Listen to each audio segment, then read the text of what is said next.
കൊണ്ട് ഭയങ്കര ശല്യമാണ്. ഇവൻ എല്ലാവരുടെയും സ്വത്ത് വേണം. വേണ്ട ആ ഉടമസ്ഥരാണ് വന്നിരിക്കുന്നത്. അവൻ്റെ പെണ്ണുമ്പിള്ളയുടെ ചേട്ടത്തിയുടെ മോന്. ഇവന്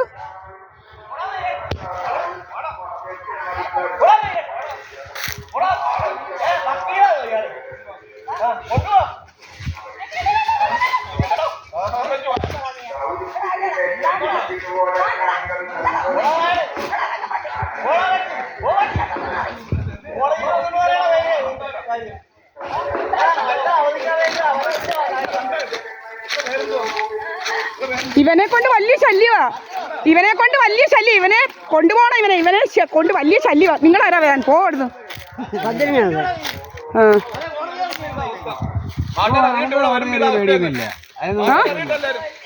എന്റെ കിടപ്പുണ്ട്, നിങ്ങൾക്ക് ഞാൻ കാണിച്ചു തരാം. നിങ്ങൾ യൂട്യൂബ് കണ്ടാൽ മതി.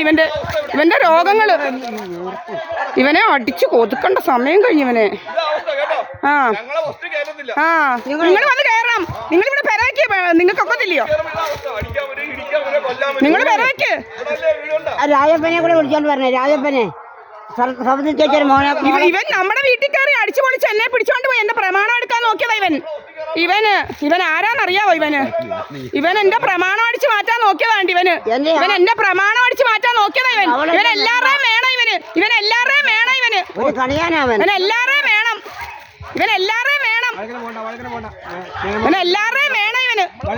ഇവന് സർവരുടെയും വേണം.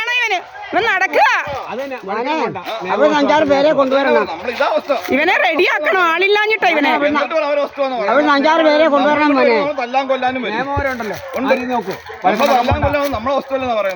അവന്റെ പ്രസ്താവന എങ്ങനെയാണ്?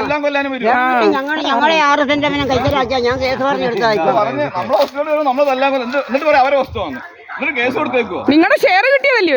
ഇതുപോലെ എന്റെ പ്രമാണം എടുക്കാൻ വന്നു ഇവന്മാര്.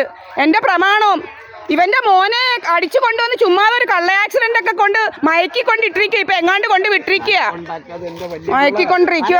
ഇവനെ ഞാൻ കൊല്ലിക്കും. ഞാൻ ഇവൻ എന്നോട് അതുപോലെ ചെയ്തോ. ഇവൻ എന്നെ അതുപോലെ ദിവസവും ഇവൻ എന്നോട് ചെയ്യുന്നത്. ഇവനെ ശരിയാക്കണം. ഇവനെ ഈ ക്രിമിനലിനെ. നിങ്ങളുടെ വല്ലവരും ആണോ? ഇവൻ ആരാ? കണ്ടില്ലേ? ഇവൻ കുറച്ചു മുമ്പ് ഞങ്ങളെ തുണിവൊക്കെ കാണിക്കുമായിരുന്നു. കണ്ടില്ലയോ? ആൾക്കാരെ എല്ലാം പിടിച്ചു പറിച്ച് നടക്കുക. ഇവൻ എങ്ങാണ്ട് മലപ്പുറത്തുനിന്ന് വന്ന് കിടക്കുക. മലപ്പുറത്തുനിന്ന് വന്ന് കിടക്കുക. ഭ്രാന്തളകി നടക്കുക. ആൾക്കാർ ചെല്ലുന്നുണ്ടെ വടിയെടുത്ത് അടിക്കാൻ നോക്കുന്നു.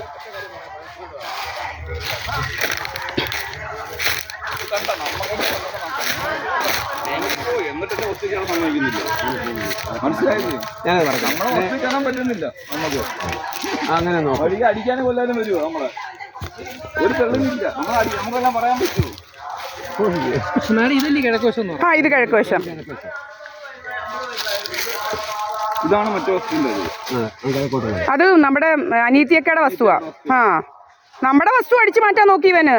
നമ്മുടെ എന്തോ വസ്തു എഴുതി വെച്ചിരിക്കുന്നു പറഞ്ഞുകൊണ്ട് എന്നും രാത്രിയാകുമ്പോൾ ചീത്തവിളിയായിരുന്നു ഇവൻ. അങ്ങനെ എന്റെ വസ്തു അടിച്ചു മാറ്റാൻ നോക്കി വീട്ടിൽ കയറി. ഇതെന്റത്. ഇവന്റെ 3 സെന്റ് ഉണ്ട്. നിങ്ങളുടെ ഇവിടെ ഇത് കഴിഞ്ഞിട്ട് ഇവന്റെ 3 സെന്റ് ഉണ്ട്. ഇവിടെ 3 സെന്റ് ഉണ്ട്. ഞങ്ങളുടെ ഈ വസ്തു കഴിയുമ്പോ ഇവന് 3 സെന്റ് ഉണ്ട് അവിടെ. ഇതല്ലയോ അതിർത്തി? കിടക്കുന്നുണ്ടോ? ഞങ്ങൾക്ക് അതിർത്തിയുണ്ട്. കല്ലിട്ട് അതിർത്തി.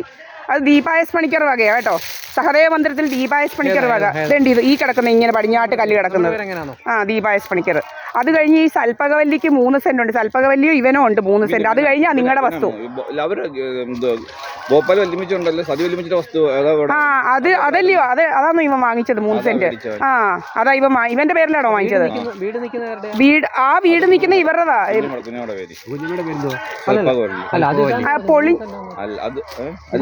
അവന്റെ പേരില്ല. മേടിച്ച അവന്റെ പേരില്ല.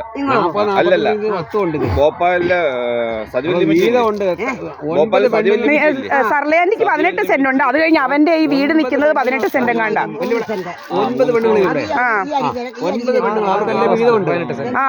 ഇത് സർലേന്റിക്ക് 18 സെന്റ് അല്ലയോ? അതാ ഞാൻ പറഞ്ഞത്. അത് കഴിഞ്ഞ് ഇവനും 18 സെന്റോ. ഈ 3 സെന്റ് സുബ്രഹ്മണ്യന്റെ പേരിലെങ്ങാണ്ടായിരിക്കും എഴുതിച്ചത്.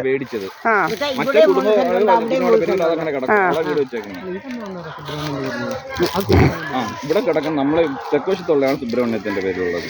നിങ്ങളുടെ തെക്കുവശം. അത് കഴിഞ്ഞ് എന്റേതാ. ടി പായസ് പണിക്കർ വക. ഇവിടെ 3 സെന്റ് അങ്ങനെയുണ്ട്, ഈ നേരത്ത് 3 സെന്റ് ഉണ്ട് കേട്ടോ. എവിടാ? ഇവിടെ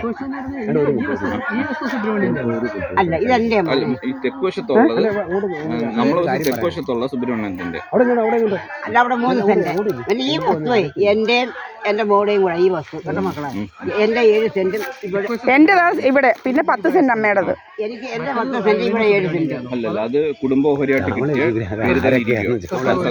കിട്ടിയത്. എനിക്കറിയാം, നമ്മള് ചോദിച്ചില്ലേ വടക്ക് വശം, വടക്ക് വശം എന്താ ചോദിച്ചിരുന്നോ?